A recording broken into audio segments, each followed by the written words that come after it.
Hi, this is Lynn with the Proficient Pup, and I'm here with my friend Charlotte. I wanted to talk to you a little bit about today about the difference between cues and commands. A cue is something that I want to ask my dog to do, excuse me, there's a behavior that I want my dog to do, and then I would give a cue, which is an indication that I'm asking for that particular behavior. So a cue can be varying things. It can be visual, it can be a hand signal, it can be an auditory cue, a verbal cue, anything like that. So for example, like your phone gives cues all the time, right? So it'll give a cue of whether you have a text. It gives a certain sound, and it gives a different cue for if you're getting a phone call.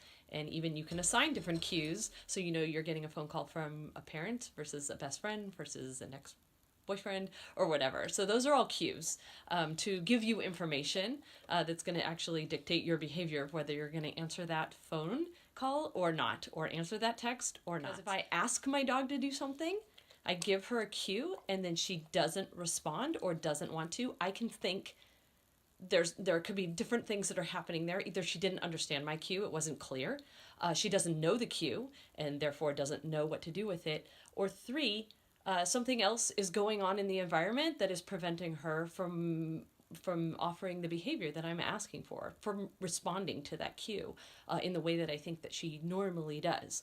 And so if any of those are happening, then I can realize, oh, okay, I need to either figure out a better way for her to understand this cue. We need to practice it more, or I can look around and say, oh, there's something over there. That's why the dog is not responding the way that I am assuming that she would. So a command is different in my mind, and also in actuality, really, a command is you do this or else, right? It's not going to be any sort of thing where there's any sort of understanding on my part of what's happening in the environment or what's happening around that I need to discover or figure out to fix and help my learner.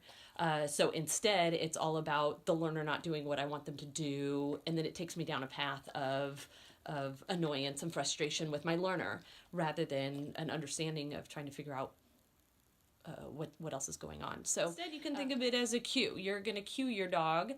You're asking for a particular behavior with a particular cue that you've assigned to that behavior, and then the dog has actually the choice to do that behavior or not, right? Just like we have the choice to pick up that phone call or not.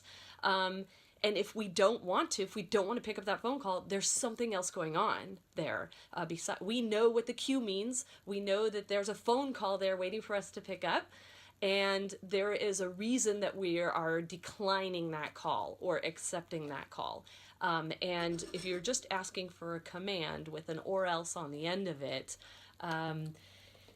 it prevents any sort of understanding of what the reason an animal might not be going through or following through with a particular behavior that they've learned.